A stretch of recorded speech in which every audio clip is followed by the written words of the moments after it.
So, hallo Lorraine. Ich war ja etwas länger weg, weil es ist um 1 Uhr ist der Reset bei Raid Shadow Legends und deswegen habe ich ein paar Sachen gemacht. So, ich denke mal, wir machen nur hier Lore-Dump-Gedönse und dann ist die Folge auch wieder zu Ende I und dann geht's prefer schlafen. gold to silver, for my medal.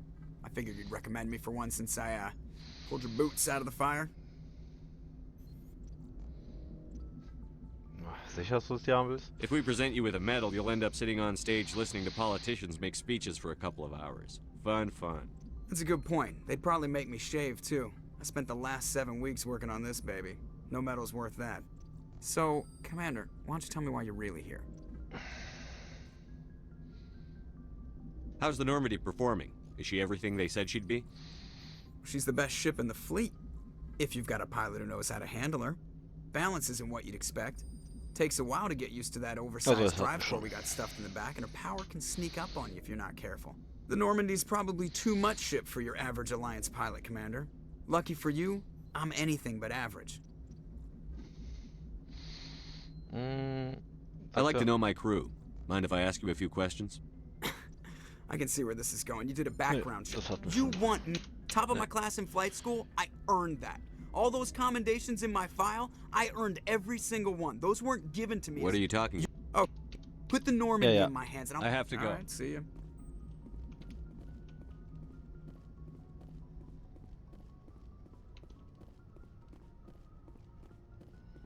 Hat der auch nichts Neues? Oh,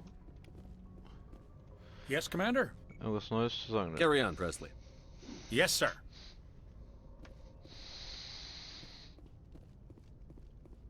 Oh Gott, müssen wir jetzt wieder mit dem bescheuerten Aufzug fahren?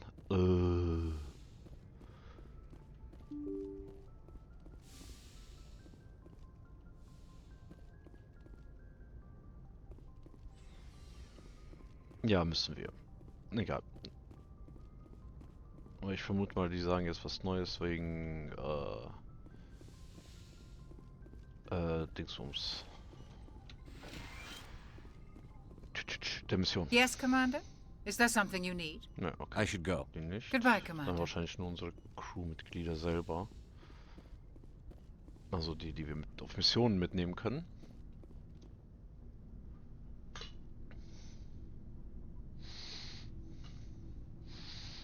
Anything you need, Commander? What's your opinion on the last mission? Dr. Tassoni. Seems like a sweet girl. Easy on the eyes. I mean, if you like the bookish sort. Any intentions there, Lieutenant? No, Commander. Just art appreciation. Okay. Just trying to get a sense of where the crew's at. Thoughts? Is this an official evaluation, Commander? Or off the record? All right. Let's label it officially off the record. Got something on your mind?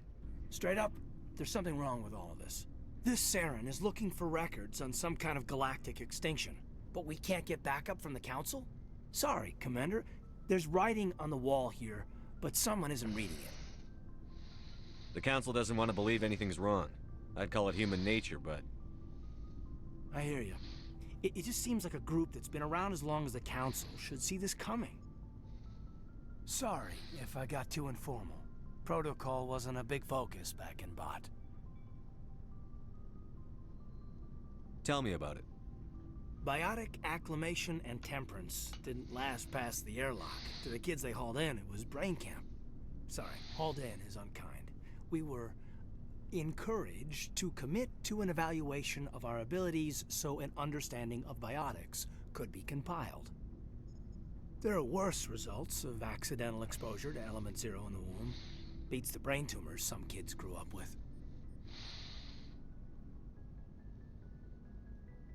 Is there some question about how you were exposed?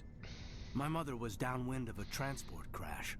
It was before there were human biotics, a little after the discovery of the Martian ruins. It only gets iffy around 63 when kinetics was running out of first-gen subjects. Until then, they'd relied on accidentals. Bunch of guys in suits show up at your door after school, and next thing you know, you're out on Jump Zero. Jump Zero is Gagarin Station, right? What's it like? Yeah, that's the official name. Biggest and farthest facility we had for decades. Right on the termination shock, the outer edge of the solar system. It's where they did all the Goose Chase FTL research before we caught on to using mass effect fields. It was a sterile research platform when I was there. There were other kids in the same boat, right? At least you weren't alone out there. That's true. We did have a little circle that'd get together every night before lights out. We didn't have much to do, though. It was a research platform then, and Kinetics kept Jump Zero off the extranet to prevent leaks. Genau, You were Kindervögel. all teenagers. I'm sure you found other ways to occupy the time. I'm not the sort who does that kind of thing, Commander. Not lightly, anyway. There was a girl I spent a lot of time with, but we kept our clothes on. Rana. She was from Turkey. Her family was very rich. But she was smart and charming as hell. Beautiful, but not stuck up about it. I think you'd have liked her. Ja, klar, immer her Sounds like damit. she was special to you. She was. Maybe she felt the same. But things never felt together. Training, you know. You know of any intentional exposures for certain? No one knows. Doesn't mean they didn't happen. As big as the exposures were, it was hard to track down accidentals. It was different then. No one knew the potential, so there wasn't a lot of regulation.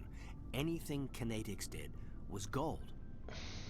I'm not saying they intentionally detonated drives over our outposts, but in retrospect, they were damn quick on the scene. Jump Zero is a long way from home. What was it like?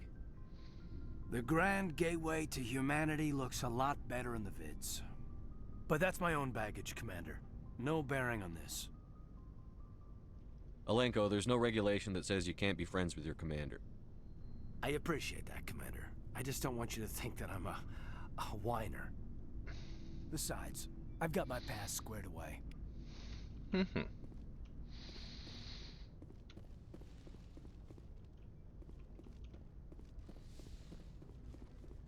Das ist der einzige, der hier oben steht, ne? Merkwürdige Aufzugfahrt. Dup, dup, du, dup, du. Wo ist eigentlich Tessoni?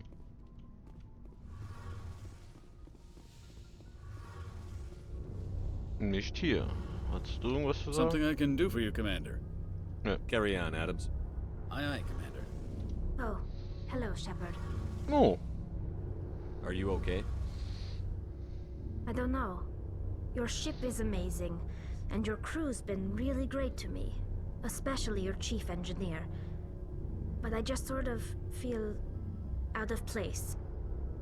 The Normandy runs so smooth it feels like we're not even moving, and the engines are so quiet. How do you sleep at night? The silence wakes you up? Back on the flotilla, the last thing you want to hear is silence. It means an engine's died or an air filter shut down. I guess you don't have to worry about that here. But old habits die hard. But it's more than just the silence. This ship feels so empty. It's like half the crew is missing. Back home, I couldn't wait to go on my pilgrimage. I couldn't wait to get away from the crowds. Now that I'm out here, I kind of miss them. Sometimes we don't appreciate what we have until it's gone. That's true. I'm starting to wonder if that's what the pilgrimage is really about. It's given me a whole new perspective on my people and our culture. You know, there's always a few who go on their pilgrimages and never return. I always assumed something bad happened to them. But maybe they just wanted a different life. You do plan to return to the migrant fleet, right? I could never abandon my people, Shepard. I will go back eventually. But we have to stop Saren first. Otherwise, I might not have a home to go back to. okay. I should go. See you later.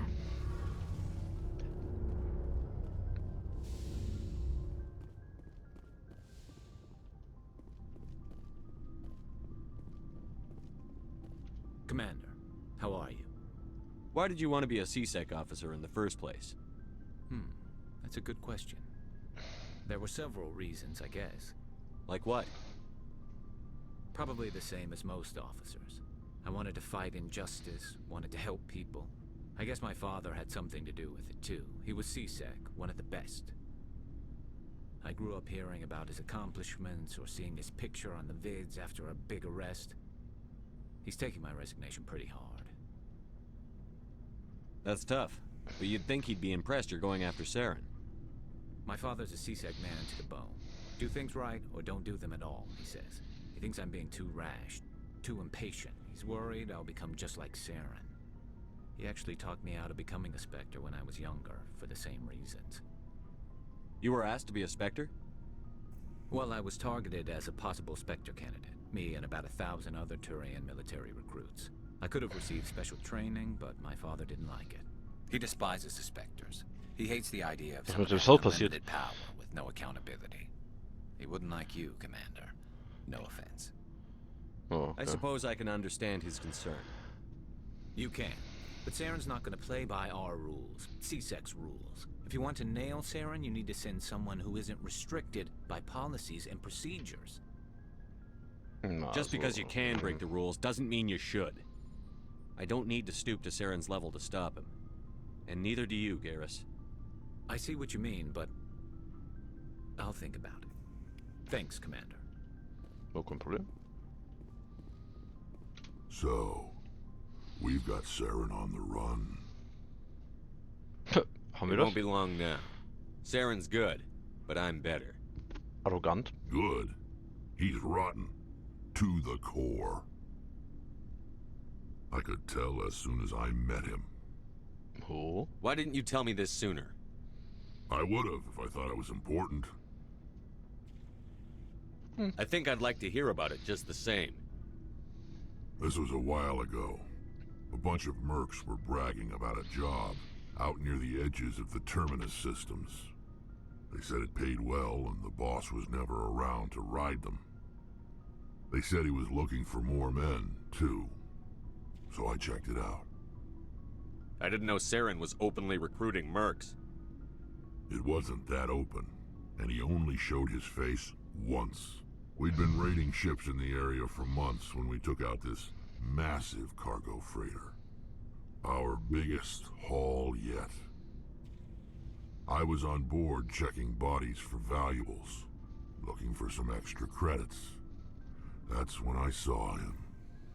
Der war also ein Pirat. What did Saren want with the ship? I don't know what he wanted. He was just moving through the ship, watching. Couple of the mercs called him by name, but he never spoke to them. Never spoke to anyone. I had a really bad feeling about him, so I got the hell out. Didn't even wait to get paid. What kind of cargo was the freighter carrying? What was Saren after? I don't know. All I saw on that ship was food and medical supplies. There were some basic weapons, but nothing big. If there was anything of value on that ship, I didn't see it. That's why I didn't mention it sooner. Whose ship was it? There was a Volus trading vessel. Big one. Lots of guards. But they were no match for us. That's the only time you saw him? Yeah. Didn't even know who he was. Still wouldn't if I hadn't joined up with you. But my instincts were right. Every other merc on that mission turned up dead within a week. Every damn one. So, das hatten wir schon. Okay. So long, Rex. Shepard. Commander, you have a minute to talk. Klar. I keep an open door policy. If you have any concerns, lay them on me. All right. I know things are different aboard the Normandy, but I'm concerned about the aliens, Vicarian and Rex. With all due respect, Commander, should they have full access to the ship? They may not serve the Alliance, Chief, but they're allies. At least as far as Saren goes. This is the most advanced ship in the Alliance Navy. I don't think we should give them free rein to poke around the vital systems. Engines, sensors, weapons. That's enough, Chief. You always second-guess your superiors? Sir! No, sir. I'm sorry, I was out of line. I'll get back to my duties, Commander. Commander? Dismissed, Oh, Chief. das wollte ich nicht machen. Sir. So. Commander? Do you have a few minutes to talk one-on-one? I'm sorry, Commander. I need to get my duties squared away. I wouldn't mind talking more later, though. What's your opinion on the last mission? Not sure I buy Dr. Tassoni's story about her and her mom not talking. They're family, right? I think she's being straight with us. Or at least, I don't think she lies very often. Yeah, she's probably really bad at it. Too bad those ruins got destroyed. I mean, they lasted thousands of years. That's impressive. Dismissed, Chief. Sir. Wo the fuck ist Tassoni? Ist die in dem Conference-Raum?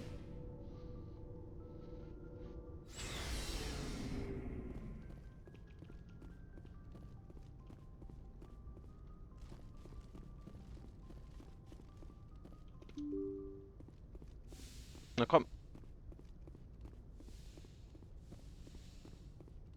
Hä? Wo ist die?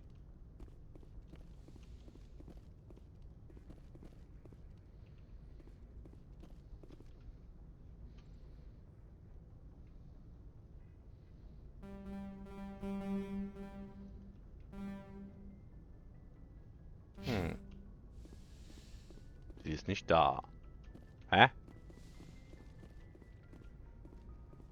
Steht auch nicht hier rum. Hä, wo ist sie?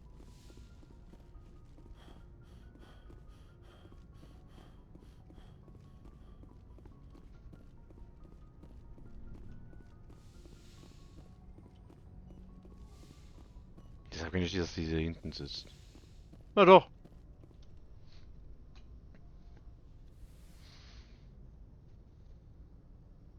Commander, are you coming to check up on me?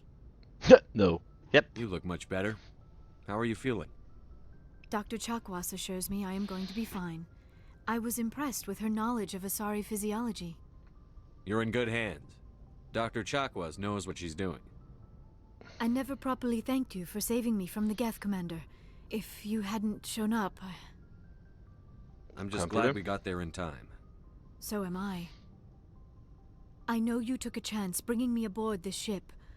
I have seen the way your crew looks at me. They do not trust me. But I am not like Benezia. I will do whatever I can to help you stop Saren. I promise. Ich glaube Don't dir. worry, Liara. I trust you. I know you won't let me down. It means a lot to hear you say that, Commander. Thank you. Tell me about yourself, Liara. Me? I am afraid I am not very interesting, Commander.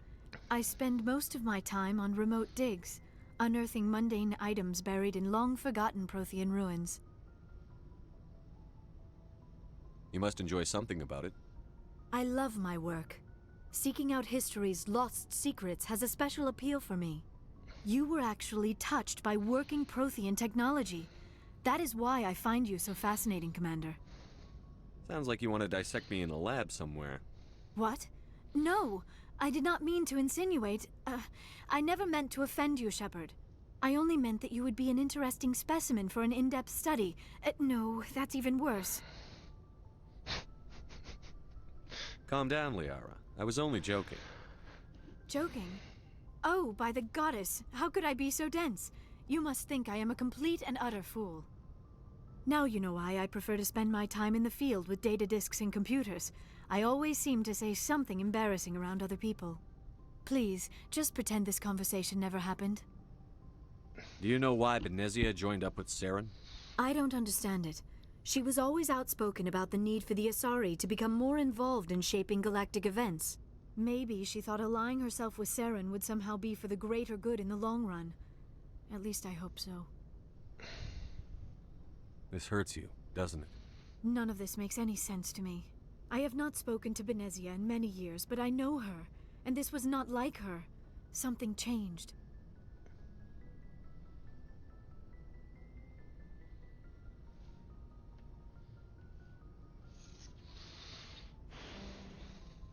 I'd like to know more about the Asari. We were the first species to discover the Citadel.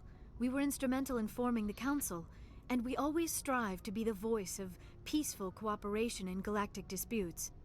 My people believe we are all part of a single galactic community. Each species contributes something to the greater whole. Although we seek to understand other species, it seems few of them seek to understand us.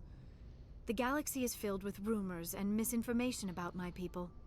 Like what? Most of the inaccuracies are centered around our mating rituals. My species is monogendered. Male and female have no real meaning for us. We still require a partner to reproduce. This second parent, however, may be of any species and any gender. That's disgusting! I don't understand. Your species can mate with anyone? Mating is not quite the proper term, not as you understand it. Physical contact may or may not be involved, but it is not an essential element of the union. The true connection is mental. Our physiology allows us to meld with other beings. We can touch the very depths of their minds. We explore the genetic memory of their species. We share the most basic elements of their individual and racial identities. We then pass these traits on to our daughters. It is how we learn to grow as a species and how we develop a greater understanding of other races. What happens to your partner after the union? Every relationship is different. Some unions are a single encounter with both parents parting ways afterwards. Others can be more long-term. Sometimes an Asari and her partner will stay together for many decades. You Asari live for 1,000 years. What happens when your partner dies? Few sapient species live as long as my kind. We have learned to take a philosophical approach to our unions. We do not focus on the inevitable loss of our partners. Instead, we enjoy the time we spend with them. And even after they're gone, a part of them lives on in us. The union is a connection that transcends both time and space. Do you know who Matriarch Benezia chose as her partner? She rarely spoke of her partner. Though I know my father, if you want to use that term, was another Asari. I thought you always needed another species to serve as one of the parents. Think about it, Shepard. If we were not able to mate with our own species, we would have died out long before we ever mastered spaceflight and left our homeworld. Union with our own kind is no longer common, not for the purposes of reproduction. Most Asari believe it weakens our species. Asari daughters inherit racial traits from the father species. If both parents are Asari, then nothing has been gained, or so conventional wisdom would hold. I am what is sometimes called a pureblood, though no Asari would ever be cruel enough to say the word to my face. It is a great insult among my people. It is possible Benezia's partner was embarrassed by their union. She may have been too ashamed to publicly acknowledge me as her offspring. How could anyone abandon their own child? I cannot answer that. This is all speculation on my part. It is possible she wanted to be part of my life, but something happened to her before she had the chance. Benezia never spoke of her partner. Whatever happened, it caused her too much pain to dwell on it. She raised me by herself, though that is not uncommon. Many Asari raise their children alone, particularly if the father species is short-lived. Often the partner will pass on long before the child reaches maturity. I should go. Interessant. Goodbye, Shepard. Dann gehen wir mal hier hin, wo wahrscheinlich sehr viel Stuff dazu gekommen ist. The Asari were the first species to discover the Citadel. When the Solarians arrived, it was the Asari who... In the early 2160s, the Alliance began aggressive colonization of worlds in the Skyllian Verge, much to the dismay of the Batarians, who had been developing the region for several decades. In 2171, the Batarians petitioned the Council to declare the Verge a zone of Batarian interest. The Council refused, however, declaring unsettled worlds in the region open to human colonization. In protest, the Batarians closed their Citadel embassy and severed official diplomatic relations with the Council, effectively becoming a rogue state. They instigated a proxy war in the Verge by funneling money and weapons to criminal organizations, urging them to strike at human colonies. Hostilities peaked with the Skyllian Blitz of 2176. an attack on the human capital of Elysium by Batarian-funded pirates and slavers. In 2178, the Alliance retaliated with a crushing assault on the moon of Torfin, long used as a staging base by Batarian-backed criminals. In the aftermath, the Batarians retreated into their own systems and are now rarely seen in Citadel space. Okay. In the early 2160s, the Alliance... Achso, das ist nur drin, okay. The Citadel is Citadel space is an unofficial term referring to any region of space controlled by a species that acknowledges the authority of the Citadel Council. At first glance, it appears this territory encompasses most of the galaxy. In reality, however, less than 1% of the stars have been explored.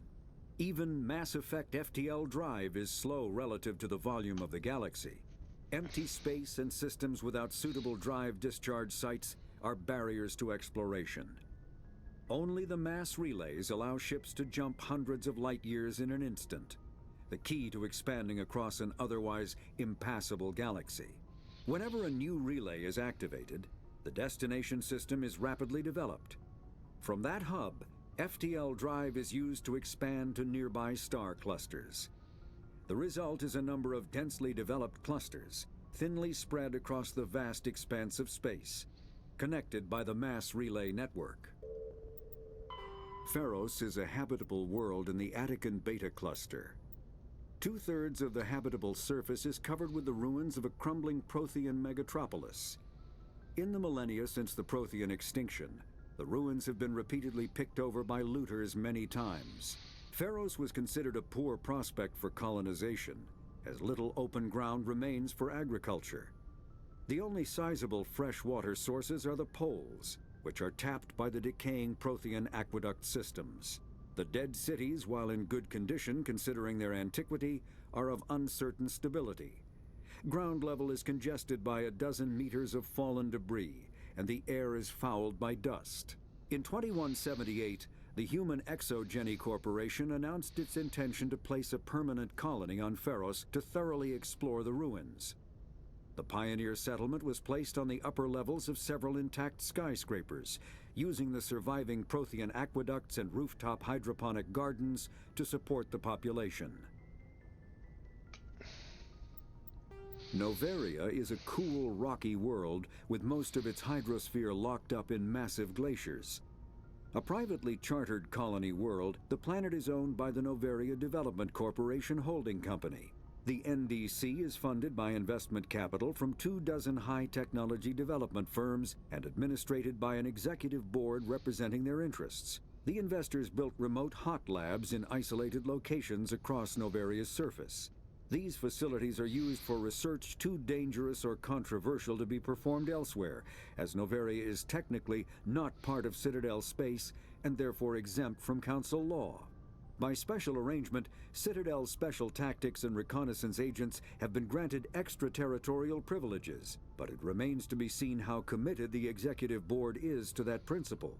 Given its unique situation, it is understandable that Noveria is often implicated in all manner of wild conspiracy theories. There are between 200 and 400 billion stars in the galaxy, and less than 1% of them have ever been visited or had their systems properly surveyed. Humanity's early expansion into the Attican Traverse was haphazard, a desperate race to claim habitable planets where populations can be economically settled. Ignored in the wake of this land grab were thousands of less hospitable worlds, each potentially rich with industrial resources. The wealth of entire solar systems lies untapped, waiting for corporate survey teams or independent pioneers to discover and exploit them. However, this is not an easy task. In addition to the environmental hazards, the fact that uncharted worlds are largely ignored makes them popular bases for criminals, revolutionaries, cults, and others who wish to remain unnoticed by galactic society. Faster-than-light drives use element zero cores to reduce the mass of the ship, allowing higher rates of acceleration. This effectively raises the speed of light within the mass effect field, allowing high-speed travel with negligible relativistic time dilation effects. Starships still require conventional thrusters, chemical rockets, commercial fusion torch, economy ion engine, or military anti-proton drive, in addition to the FTL drive core. With only a core, a ship has no motive power. The amount of EZO and power required for a drive increases exponentially to the mass being moved and the degree it is being lightened. Very massive ships, or very high speeds, are prohibitively expensive. If the field collapses while the ship is moving at faster than light speed, the effects are catastrophic. The ship is snapped back to sublight velocity, the enormous excess energy shed in the form of lethal Cherenkov radiation. Larger warships are generally classified in one of 4 weights. Frigates are small, fast ships used for scouting and screening of larger vessels. Frigates often operate in wolf-pack flotillas. Cruisers are middleweight combatants, faster than dreadnoughts and more heavily armed than frigates. Cruisers are the standard patrol unit and often lead frigate flotillas.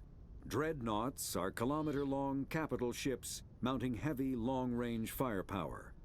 They are only deployed for the most vital missions. Carriers are dreadnought-sized vessels that also carry large numbers of fighters. Smaller vessels are almost exclusively used in a support role to the warships during combat. Fighters are one-man craft used to perform close-range attacks on enemy ships. Interceptors are one-man craft optimized for destroying opposing fighters. The Normandy is a prototype starship developed by the Human Systems Alliance with the assistance of the Citadel Council. It is optimized for scouting and reconnaissance missions in unstable regions using state-of-the-art stealth technology. For most ships, the heat generated through standard operations is easily detectable against the absolute zero background of space. The Normandy, however, is able to temporarily sink this heat within the hull. Combined with refrigeration of the exterior hull, the ship can travel undetected for hours or drift passively for days of covert observation. This is not without risk. The stored heat must eventually be radiated, or it will build to levels capable of cooking the crew alive. Another component of the stealth system is the Normandy's revolutionary Tantalus drive, a mass effect core twice the standard size. The Tantalus drive generates mass concentrations that the Normandy falls into, allowing it to move without the use of heat-emitting thrusters. Ship mobility dominates space combat.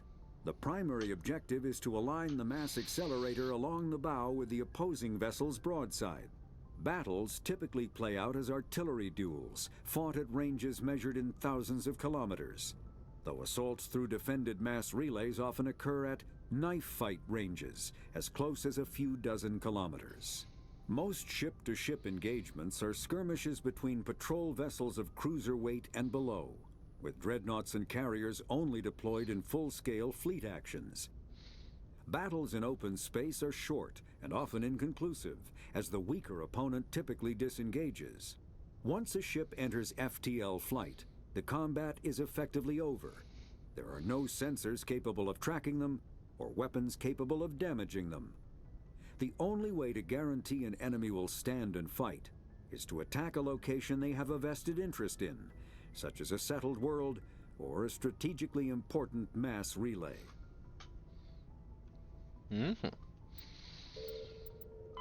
Biotics is the ability of Element Zero can increase or decrease the mass of a volume of space-time when subjected to an electrical current.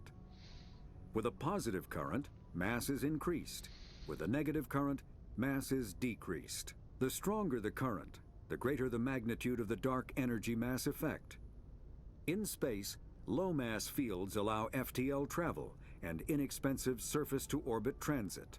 High-mass fields create artificial gravity and push space debris away from vessels.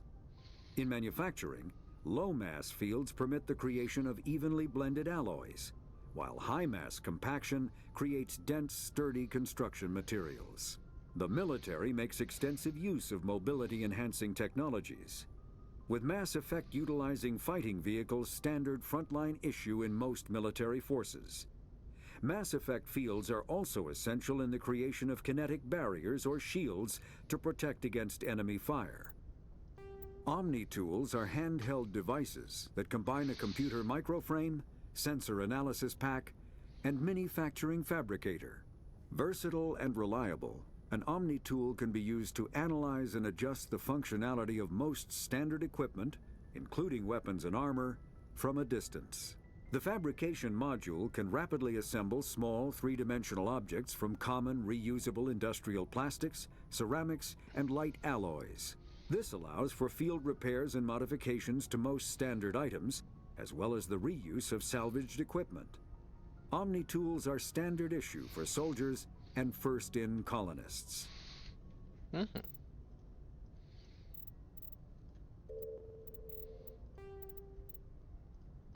Combat hard suits. Medigel is a common medicinal salve used by paramedics, EMTs, and military personnel. It combines several useful applications: a local anesthetic, disinfectant, and clotting agent all in one. Once applied, the gel is designed to grip tight to flesh until subjected to a frequency of ultrasound. It is sealable against liquids, most notably blood, as well as contaminants and gases. The gel is a genetically engineered bioplasm created by the CERTA Foundation, a medical technology megacorp based on Earth. Technically, Medigel violates Council laws against genetic engineering, but to date, it has proved far too useful to ban. Ah ja, immer diese Ausnahmen. Oh je.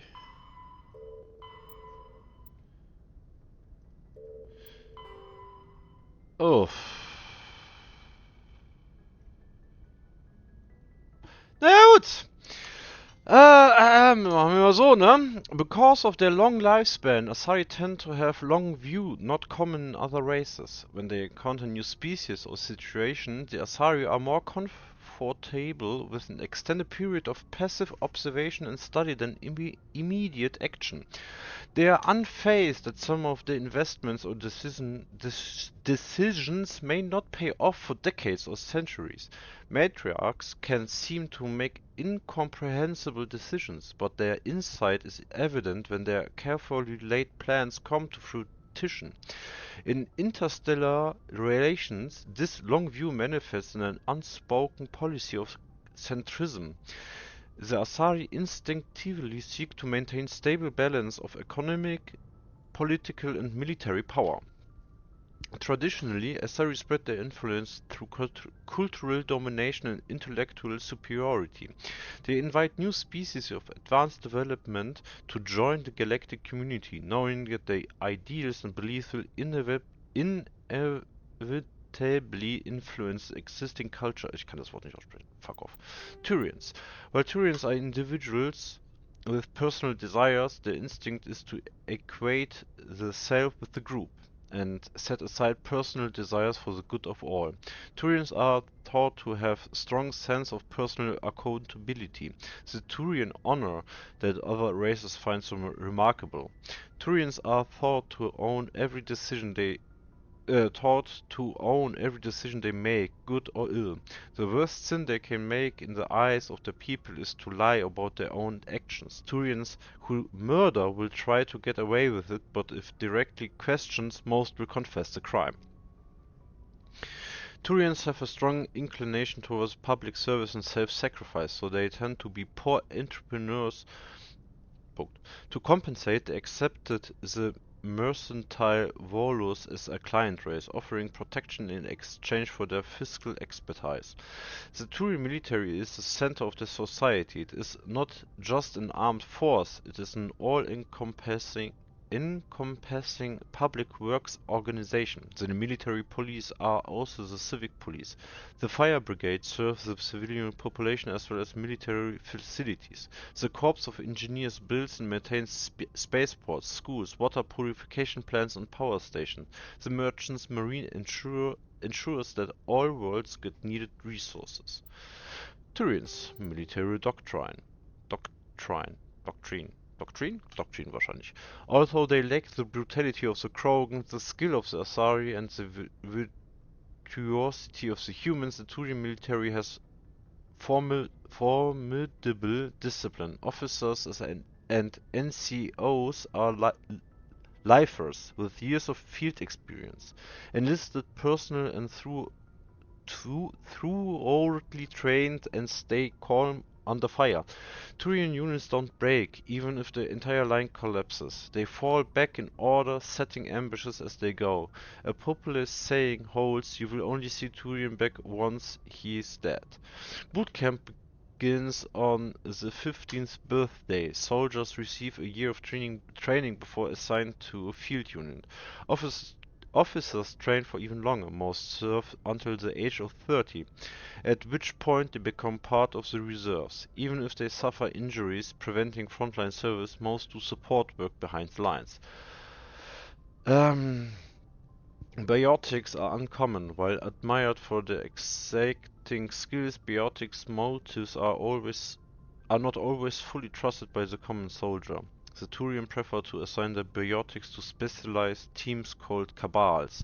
Command and control is decentralized and flexible. Individual squads can call for artillery and air support. They make extensive use of combat drones for light duties and practice combat arms. Infantry operates as armor supported by overhead gunships. Strategically, they are methodical and patient and dislike risky operations. Tradition is important. Each legion has a full-time staff of historians who chronicle its battle honors in detail. The oldest have records dating back to the Turian Iron Age. If a legion is destroyed in battle, it is reconstituted rather than replaced. The Turians recruit auxiliary units from conquered or absorbed minor races. Auxiliaries are generally light infantry or armed cavalry units that screen and support the main Turian formation. At the conclusion of their service in the auxiliaries, recruits are granted Turian citizenship. Meine Fresse.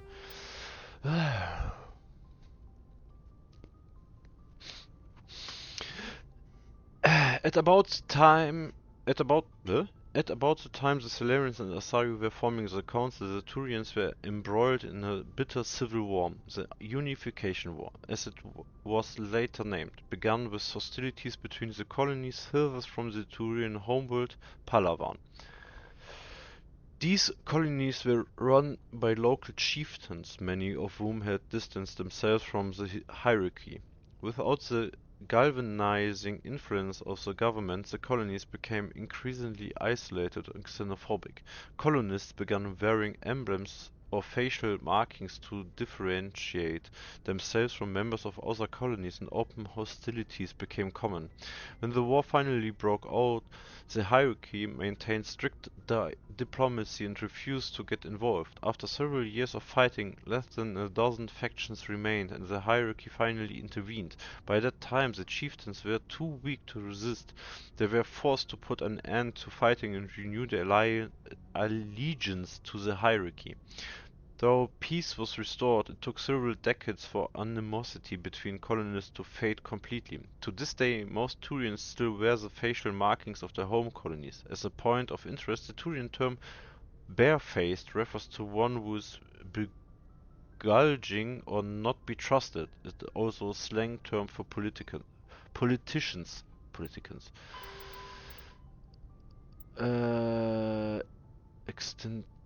Aliens, Extinct Races, Prothean Beacon. Hatten wir das schon? Ja, hatten wir nicht. The beacon was the Prothean artifact unearthed on the Alliance colony of Eden Prime. Its resemblance to the Prothean databanks recovered on Mars provoked immediate interest from the Alliance and the Citadel Council. It proved to be a solid-state data storage device, part of a galaxy-spanning comm network similar to the modern extranet. Intact Prothean paleo technology is rare. The beacon seemed to promise another quantum leap of technology, akin to the discovery of the Mass Effect drive and relays. Unfortunately, the beacon also drew the attention of the rogue spectre Cern Arterios and his synthetic allies, the Geth. A dawn raid by his flagship Sovereign resulted in hundreds of civilian casualties. The beacon was badly damaged. The motives behind the attack are still being investigated. During the recovery operation, the beacon fired a pulse of energy at the executive officer of the Alliance frigate Normandy. Lieutenant Commander Shepard survived and appears to have suffered no ill effects. Afterwards, the beacon fell inert. The mechanism appears to be dead. Prothean cipher. The Prothean beacon downloaded its knowledge into Lieutenant Commander Shepard and Eden Prime, causing confusing dreams and visions. While the imagery is becoming clearer with time, the meaning of the beacon communication remains elusive. It has been suggested that the Prothean data recording is highly dependent on a certain point of view, what Carl Jung described as a collective unconsciousness.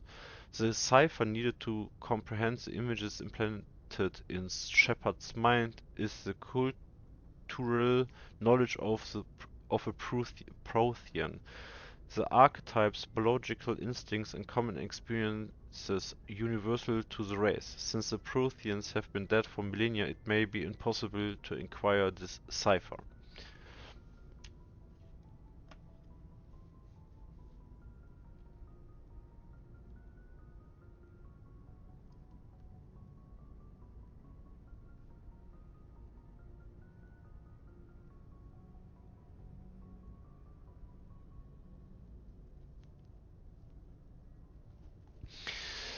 Oh god. Okay. Armatures are quadruped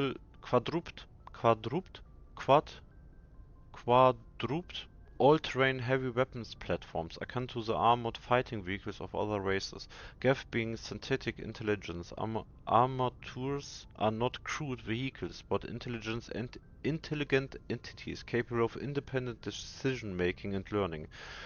Armatures are equipped with heavy kinetic barriers. The main cannon mounted on the articulated head turret appears to be a highly efficient conventional mass accelerator.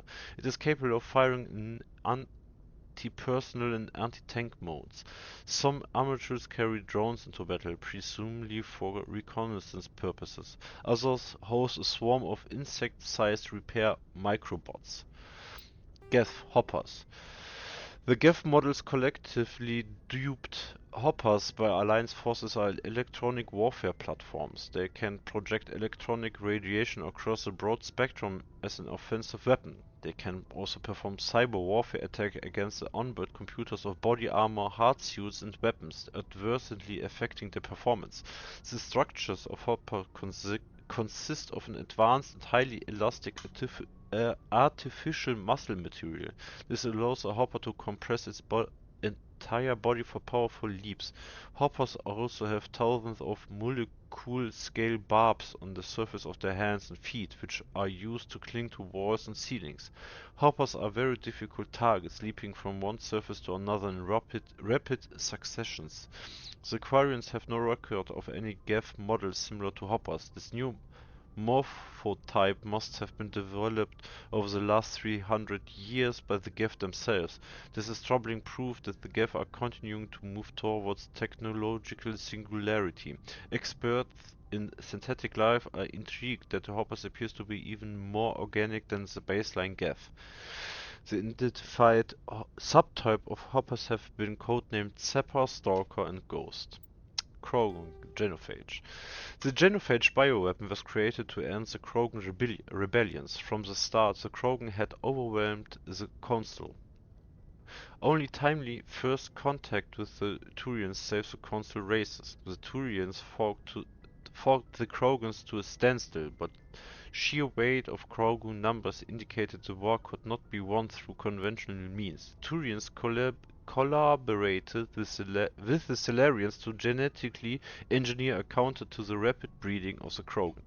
The genophage virus gains energy to replicate by eating key genetic sequences. Every cell in every Krogan had to be altered for the weapon to be foolproof. Otherwise the Krogan could have used gene therapy to fix the affected tissue. Once the genophage strain could find no more genes to eat, it would starve and die, limiting span of mutations and contamination. This created genetic flaw is hereditary. Keine Ahnung. The Salarians believed the genophage would be used as a deterrent, a position the Turians viewed as naive. Once the project was complete, the Turians mass-produced and deployed it. The Krogan homeworld, the colonies, and all occupied worlds were infected. The resulting mutations made only 1 in 1,000 Krogan pregnancies carry to term. It did not reduce fertility, but offspring viability. The rare females able to carry children to term became prizes the Krogan warlords fought brutal battles over. The Krogan are a shadow of their former glory. While the rebellions took place centuries ago, they are constantly reminded of the horror of the genophage and of their inability to counter it. The release of the genophage is still controversial, bitterly debated in many circles. Quarians economy.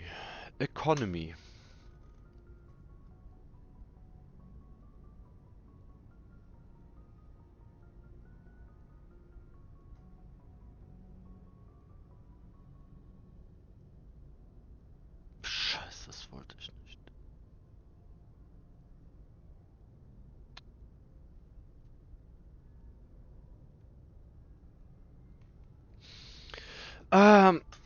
The migrant fleet has little economic base, operating in a state of perpetual hand-to-mouth. While Aquarian ships include light manufacturing and assembly plants, they lack heavy industries such as refining and shipbuilding.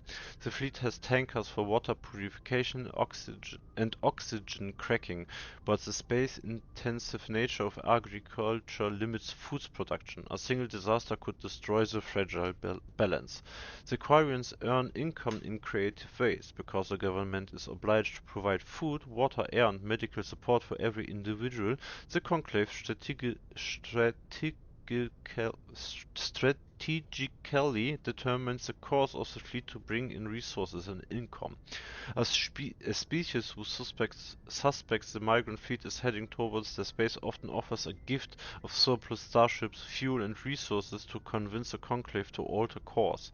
As the fleet passes through the system, swarms of mining vessels work over asteroids for metals and siliceous materials and cometary bodies for water and ice and organics. Quarian miners are adept at locating and strip mining spaceborne resources. This sparks conflict with corporations already working the system. Large mining concerns spend millions on lobbyists and public relations portraying the Quarians as locusts, devouring the resources of a system before moving on. The greatest asset of the Quarian is their rarefied skills. Most are experienced miners due to their life of perpetual salvage and repair. They are skilled engineers and technicians. More than once, the very corporations that lobbied against the Quarians have made backroom deals with the fleet, arranging for skilled Quarians to fill space engineering jobs that other species would demand higher wages for. Quarians are widely hated among the working classes. The Quarians are coming to take our jobs is a common response to the fleet approach. Quarians Government wird gleich vorgelesen.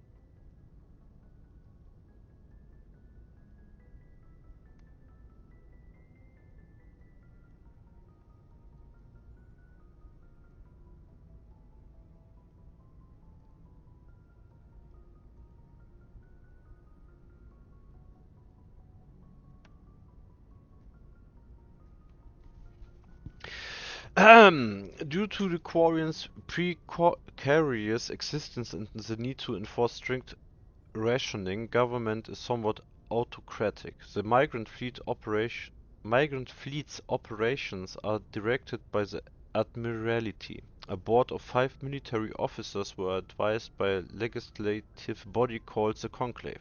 Each vessel in the fleet has the right to send representatives to the Conclave aboard the flagship. The number of representatives is based on crew size. Larger clans with bigger ships and more voters form the core of the political blocs. Opposition comes from the Outriders coalition, with delegates from thousands of smaller ships. The Admiralty defers to the Conclave's decision in most circumstances. However, if all 5 members agree that the Conclave decision jeopardizes the survival of the fleet and cannot get the Conclave to address their concerns, they have the right to summarily overturn the legislative decision. After the Admiralty uses this extraordinary power, they must resign. If the Admiralty does not step down after using their veto, the rest of the military is obliged to arrest them. Each ship captain has authority over his vessel, but is advised by an elected civilian council, just as the Admiralty is advised by the Conclave. This relationship may range from cooperation to polite tolerance to outright hostility, but any captain who overrules his council without good reason is relieved of command by the Admiralty. Many Quarian ships are owned by clans who pool their resources to purchase used vessels from private sellers. Large ships are prestigious for big, rich clans, but a small ship means status for a small clan with enough personal wealth to afford a private vessel. Clan vessel captains are not subject to dismissal by the Admiralty. Abusive captains are a family problem if they do not disrupt the operations of the fleet. Quarians, Migrant Fleet.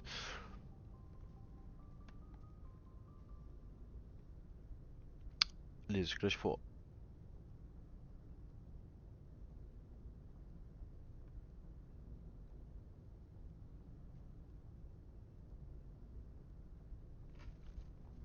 The Migrant Fleet is the largest concentration of starfaring vessels in the galaxy, sprawling across millions of kilometers. It can take days for the entire fleet to pass through a mass relay.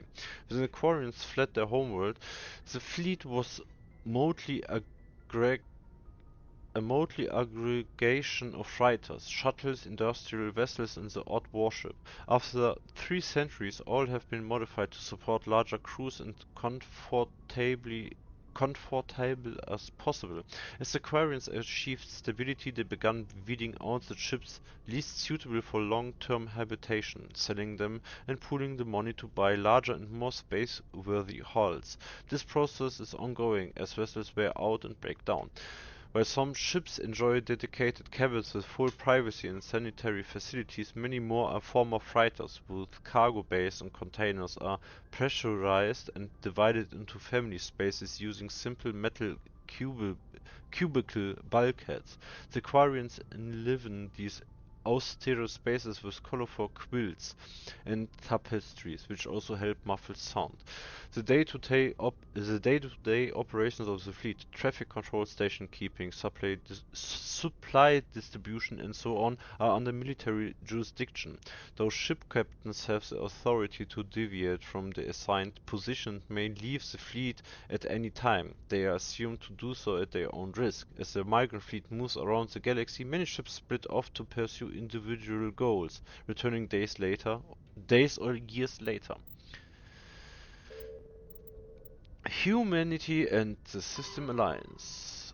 Human diplomatic relations. Humanity has encountered many galactic species. Wars have been few, but mistrust is rife. Politically, the Alliance is a peaceful trade partner of the Turians. As a practical matter, however, there is simmering antagonism and bigotry between both populations over the First Contact War of 2157. The Alliance enjoys good relations with Asari, though many privately believe the Matriarchs are aristocratic and overcautious.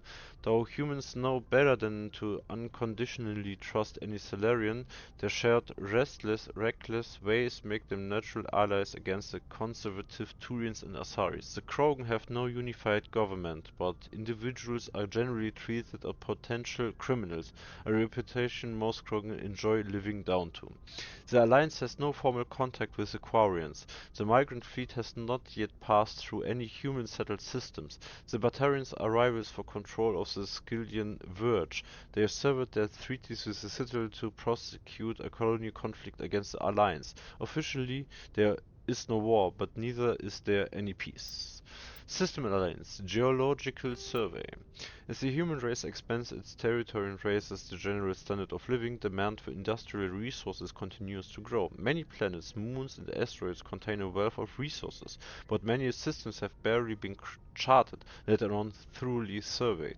Unmanned probes are one solution, but they are often lost to space hazards, unforeseen circumstances, or theft by salvagers. In recent years, AGES, the Alliance Geological Service, has offered bounties to private individuals or teams willing to perform mineralogical surveys on the frontier. This survey data is made publicly available to further corporate development. Due to the cost of travel and the dangers of operating on hostile worlds, it is rarely a profitable endeavor. Light metals. Metals with low atomic weight are often used in construction of spacecraft and vehicles. Heavy metals. Metals with higher atomic weights are used to construct equipment and components. The platinum group elements are particularly useful. Rare earths. Most useful materials in this category are radioactives or magnets. Gases. Various gases are required to support all known forms of sapient life. Some are commonly used as fuel. System Alliance Military Jargon.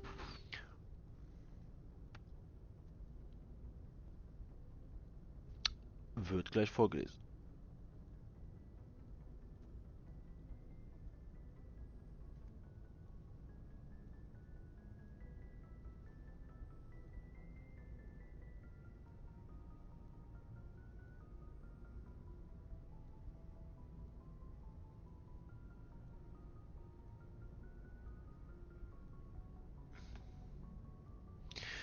Ah, Dark Elf Crypt.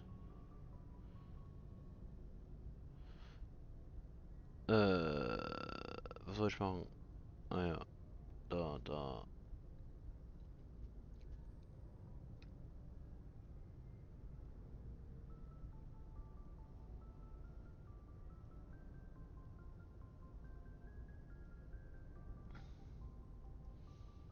Na komm schon. Dann dauert das nicht so lange hier. So, meine Güte. Ashore. When a ship crew leaves the vessel, they are ashore. Though normally used regarding planets, it can refer to boarding a space station. Await. When a ship releases the equipment tethering it to a space station or surface dock, it is await. Aye. The proper way to acknowledge an order. If told to attack, the correct response is aye, sir. If asked, are you proud to be a Marine, the correct response is yes, sir. ASAP, pronounced ASAP, an acronym of as soon as possible. Belay, stop, cease. Bridge, the navigation center of a spacecraft where the steering is done. Captain's mast, non-judicial disciplinary proceedings by unit commanders. CIC, Combat Information Center, the command center of a spacecraft. The CIC is filled with sensor displays to make sense out of the chaos of combat. DC, Damage Control, the containment and repair of damage to a spacecraft. ECM, Electronic Countermeasures used to avoid enemy sensors, from passive emissions masking to active jamming.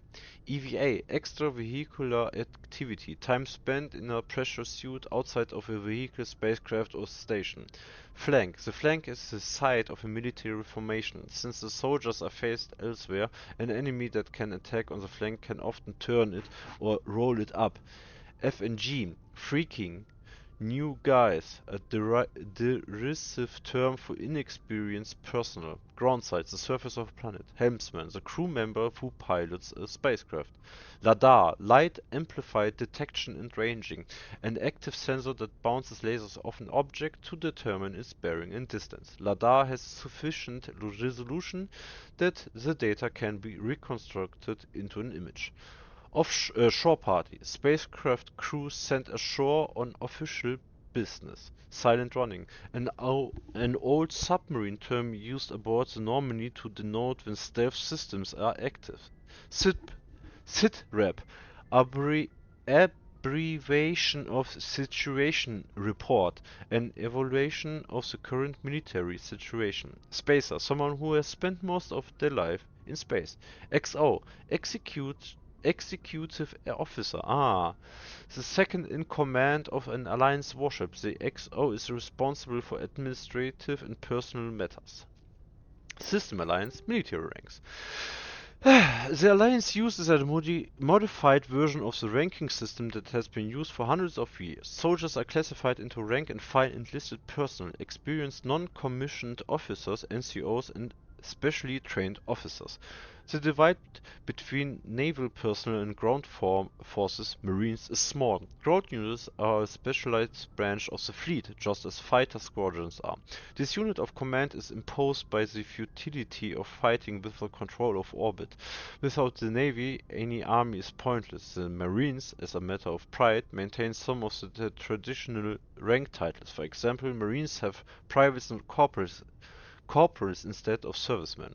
In ascending order of responsibility, the ranks of the Alliance are enlisted serviceman 3rd class, private 2nd class, serviceman 2nd class, private 1st class, and serviceman 1st class corporal. NCOs, service chief, gunnery chief, operations chief. Officers, 2nd lieutenant, 1st lieutenant, staff lieutenant, lieutenant commander, das sind wir, Staff Commander, Captain, Major, Rear Admiral, General, Admiral, Fleet Admiral. So, oh boy, oh boy, oh boy, oh boy.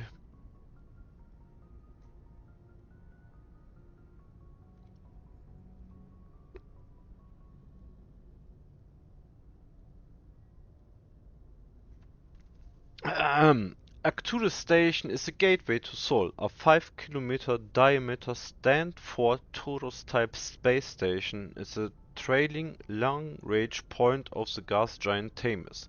Construction on Arcturus Station began in 2151 and concluded in 2162.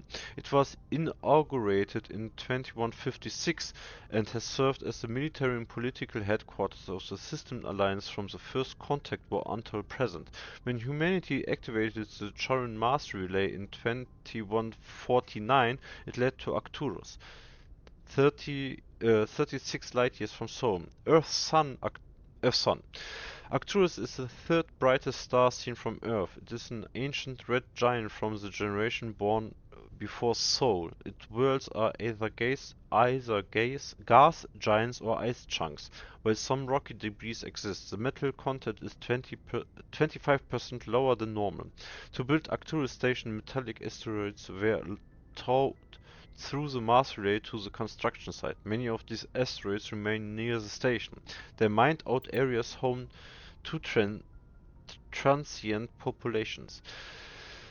The expense of bringing construction materials into the system was acceptable due to its strategic value. While 3 primary Mars relays in addition to the secondary one to Sol, Arcturus is a major communications and military choke point. The Alliance First Fleet is based on Arcturus, where it can guard the gates to Sol and react to incursions in the 3 connected clusters. The station also hosts the System Alliance Parliament and the Systems Alliance Military General Headquarters. Its permanent population is approximately 45,000. 45,000. Arcturus is actually from the galactic halo, one of the clusters of 52 stars that are crashing through the disk of the galaxy. In a billion years, Arcturus will be sailing through the depths of extragalactic dark space. Station, Gagarin Station.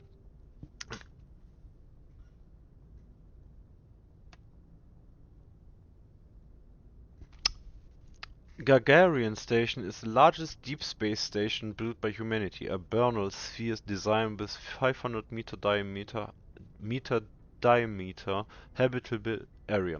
It was constructed beyond Pluto, nearly 80 astronomical units, 12 billion kilometers from Sol. Moving crew and materials to this location bankrupted most of the backers. Gagarin was placed at the inner edge of the heliopause, the point at which the solar wind can no longer push back the interstellar medium.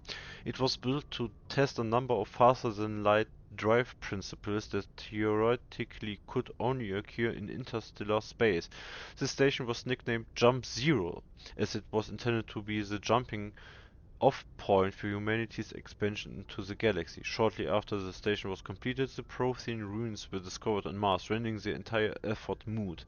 After struggling to make a profit for a decade, Gagarin was sold to the System Alliance in 2159 for a fraction of its construction cost. The Alliance refurbished it as a research and training center for the recently discovered biotic phenomenon. In 2169, the biotic acclimation and training program was shut down and Gagarin became a general research facility. Its remote location and intentional isolation from the extranet makes it popular for dangerous research, particularly in the field of artificial intelligence. Humanity's first stable AI, the Alliance-sponsored ELISA, achieved sapience at Gagarin in 2172.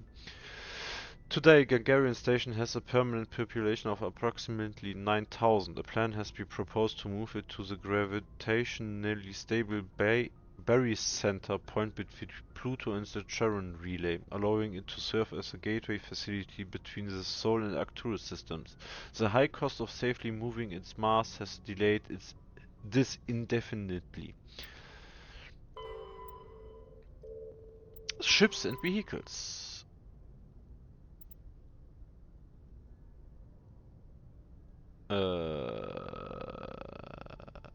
Nein, doch nicht. Das hatten wir auch noch nicht. Cabins give each starships crew considerations. Cabins give each individual 10 cubic meters of space. On larger vessels, private rooms are common. As ships get smaller, the number of crew packed into a single wardroom increases. Asari prefer shared spaces even on large vessels, while Krogan territorial instincts make it impossible for them to cohabitate even on the smallest ships. On a smaller vessel, hot bunking is the norm. Crew members assigned to different watches share the same bunk. When one gets off duty, he wakes up the person in the bunk. While that crewman is on duty, the first gets his rec time. Spacecraft compartments can be isolated by airtight doors in case of decompression. The cinematic vision of explosive decompression is fiction. Whole compartments either take enough damage to the occupants are killed instantly or leak slowly enough that they are able to reach protective gear. Compartments are equipped with emergency life support apparatus, fireproof plastic bubbles with air bottles, small when stowed. Elsa comfort table accommodates one individual inflated. The damage control procedures cuts off ventilation to burning compartments. Without oxygen to consume, fires die in seconds. The compartment is repressurized afterwards for crew recovery. Mass effect fields create an artificial gravity RGrav plane below the decks, preventing muscle atrophy and bone loss in zero G. Large vessels arrange their decks perpendicular to their thrust axis. The highest decks are at the bow and the lowest at the engines. This allows a grav to work with the inertial effects of thrust. Ships that can land arrange the decks laterally, so the crew can move about while the vessel is on the ground. Warships normally turn off their RGrav system during combat, reducing the heat generated by systems and increasing combat endurance. To provide a point of reference for navigation in zero G, floors are painted in different colors from the walls and ceiling. Starships. Heat management. Disposal of heat generated by onboard system is a critical issue for a ship. If it cannot deal with the heat, the crew may be cooked within the hull. Radiation is the only way to shed heat in a vacuum. Civilian vessels utilize large, fragile radiator panels that are impossible to armor. Warships use diffuse radiator arrays (DAR), ceramic stripes along the exterior of the armored hull. This makes the ship appear striped to thermographic sensors, since the arrangement of the stripes depends on the internal configuration of the ship. The patterns for each vessel are unique and striking. On older ships, the DAR stripes could become red or white hot, duped tiger stripes or war paint by humans. The glowing DAR had psychological impact on pirates and irregular forces. Stripe radiators are not as efficient as panels, but if damaged by enemy fire, the ship only loses a small portion of its total radiation capacity. In most cases, a vessel's DAR alone allows it to cruise with no difficulties. Operations deep within the solar system can cause problems. A ship engaged in combat can produce titanic amounts of heat from maneuvering, burns, and weapons fire. When fighting in a high heat environment, warships employ high-efficiency droplet heat sinks. In a droplet system, tanks of liquid sodium or lithium absorb heat within the ship. The liquid is vented from spray nozzles near the bow at a thin sheet of millions of micrometer scale droplets. The droplets are corked at the stern and recycled into the system. A droplet system can sink 10 to 100 times as much heat as DAR stripes. Droplet sheds resemble a surface ship wake through the water. The wake pelts out in sharp turns, spreading a fan of droplets as the ship changes vectors and leaves the coolant behind. Weapons: Guardian. A ship's general area defense integration anti-spacecraft network, Guardian, consists of anti-missile, anti-fighter laser turrets on the exterior hull. Because these are under computer control, the gunnery control officer needs to do little beyond turn the system on and designate targets as hostile.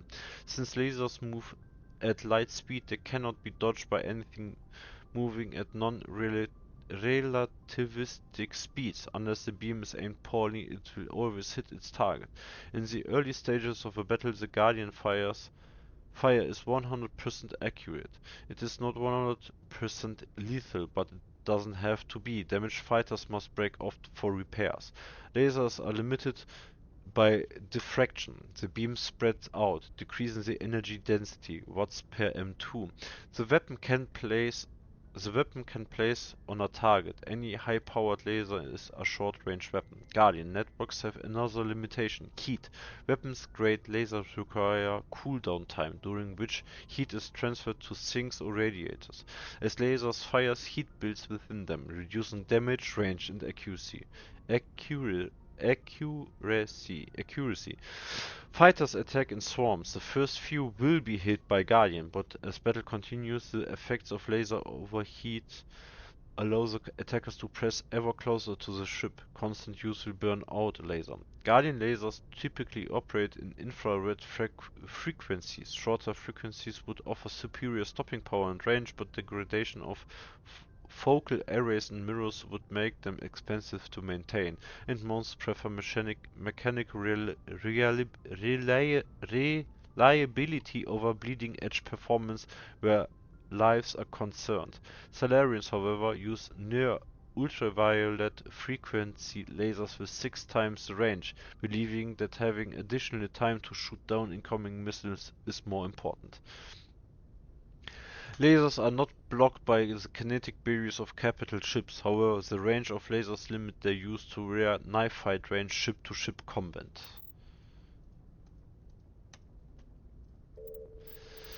Technology. Biotics. training. Biotic implants and amplifiers only provides the potential to create coherent mass effect fields. Whether biotics can actually do so is largely determined by their training. Biotics must develop conscious control over their nervous systems, sending specific electrical impulses to the element's zero nodules embedded in their nerves. They are taught to use the implants and amps as biofeedback devices and physical mnemonics. Specific gestures or muscle movement fire the proper sequence of nerves to activate a certain skill. Conatix Industries pioneered biotic training with the Biotic Acclimation and Temperance Training Program. Although BEAT did not achieve its desired results, many techniques taught are still used today. Many human think tanks are trying to develop some form of biotic super soldier. Most are benign efforts to create more flexible troops. Others, less publicly known, are unapologetic attempts to create Nietzschean Superman. So, wir haben es geschafft. Nach 1 Stunde 20 nur lesen und sich Sachen anhören. Gut, und Leute quatschen. Das heißt, wir gehen noch zu dem Star Map Ding und bei der nächsten Folge, die nicht mehr heute aufgenommen wird, weil ich eigentlich schon vor einer halben Stunde schlafen gehen wollte. Oh. Ja, geht dann der nächste. Obwohl, nee, doch. Wir machen jetzt hier Ende. Morgen geht's weiter. Ich wünsche dir einen schönen guten Tag, schönen guten Morgen und einen schönen guten Abend, abhängig davon, wann du es anguckst, Leute. Tüdelü. Oh, und speichern.